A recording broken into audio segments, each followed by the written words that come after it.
Les lutins, toujours aussi malicieux, se retrouvent cette fois face à un mystère inattendu. Après leur aventure avec le Mistral, une panne générale paralyse le centre de tri de la poste. Et personne ne comprend pourquoi. Les lutins, avec leur esprit espiègle, pourraient-ils avoir un rôle dans ce chaos ? Une chose est sûre, il va encore se passer des événements surprenants. Que se cache-t-il derrière cette panne et comment nos lutins vont-ils en profiter ? Préparez-vous à suivre leurs nouvelles aventures. Le colis des lutins est enfin prêt à partir. Après des jours d'attente, ils sont tout excités à l'idée de commencer une nouvelle aventure, cette fois chez Maminette en Alsace. Ils discutent joyeusement de ce qui les attend, se demandant quelle surprise la nouvelle maison leur réserve. Mais avant de partir, ils doivent patienter encore un peu. Sophie, qui les garde chez elle, profite de chaque instant avec eux avant leur départ.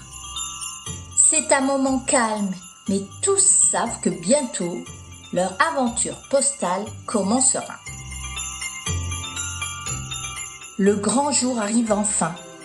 Sophie referme soigneusement le colis, à l'intérieur duquel les lutins sont bien installés, emmitouflés dans des couvertures douillettes.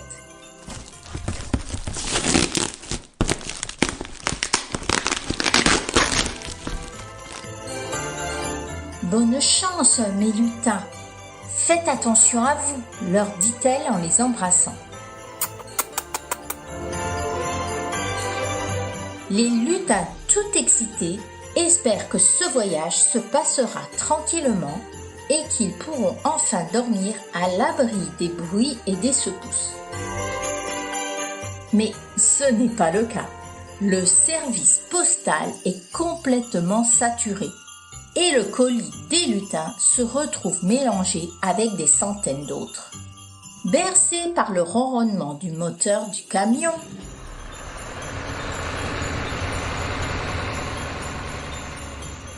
les lutins commencent à s'endormir l'un contre l'autre.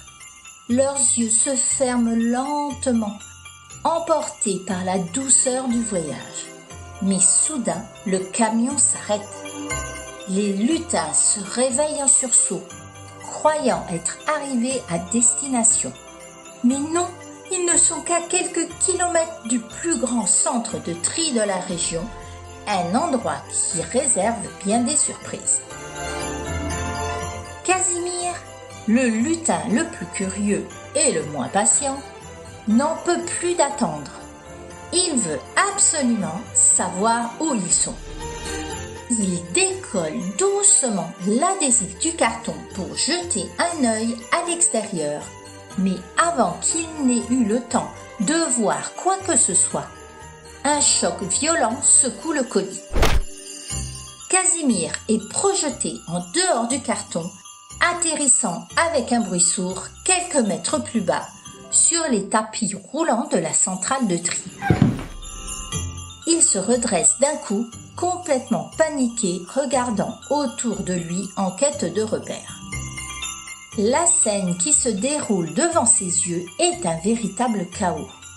Des colis dévalent les tapis roulants à une vitesse folle, emportant tout sur leur passage. Casimir, pris de panique, saute partout dans tous les sens, cherchant désespérément un moyen de retourner dans son colis. Mais il est trop tard.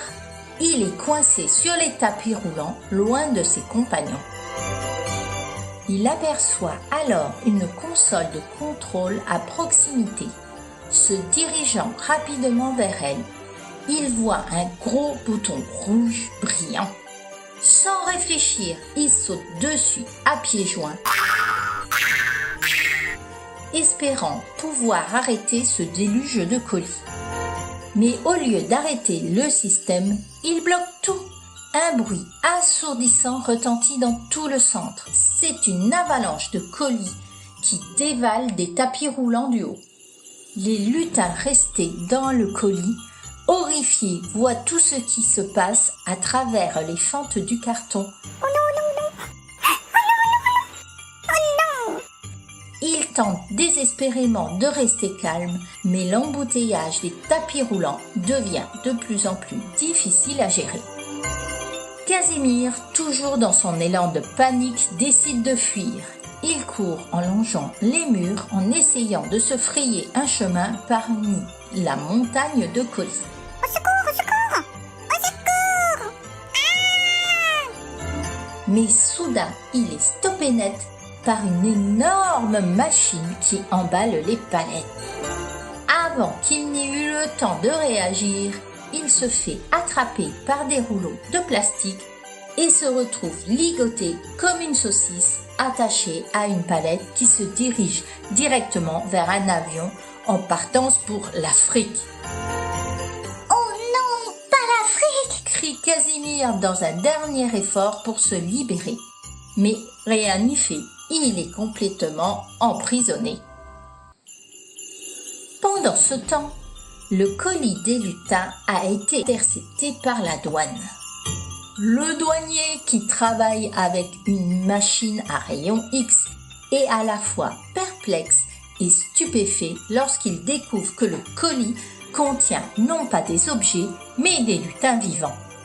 Un sourire en coin se dessine sur son visage, mais la scène est bien plus étonnante que ce qu'il aurait pu imaginer. Les lutins, sous l'effet des rayons X, ne peuvent s'empêcher de rire aux éclats.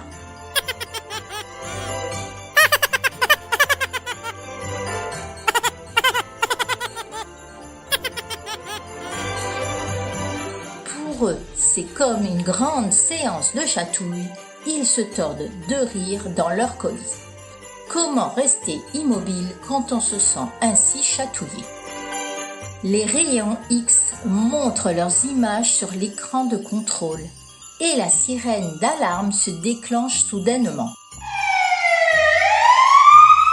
Un bruit strident envahit l'ensemble du centre de tri. Tout le monde se précipite alors vers les tapis roulants qui, à ce moment-là, sont pris de folie.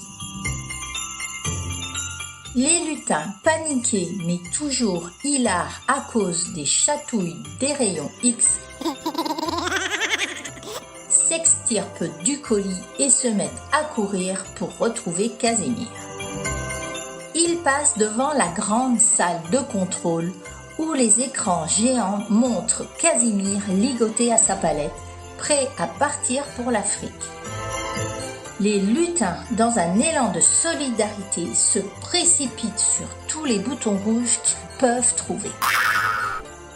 Chaque bouton qu'ils appuient bloque encore un peu plus le système de tri, jusqu'à ce que tout soit totalement à l'arrêt. Une véritable pagaille se déclenche dans tout le centre. Dans la panique générale, personne ne remarque les petits lutins qui quittent la salle de contrôle. Ils foncent à travers les couloirs, cherchant désespérément Casimir. Ils arrivent enfin à la machine qui l'a capturé. Ils s'attaquent au rouleau de plastique et parviennent à libérer leur ami. Ils le récupèrent, un peu secoué, mais sain et sauf. Après un dernier coup d'œil furtif à la machine à rayons X, ils réussissent à récupérer leur colis et se glissent à nouveau à l'intérieur. Au bout de 2 jours de travail acharné pour remettre toutes les machines en fonctionnement,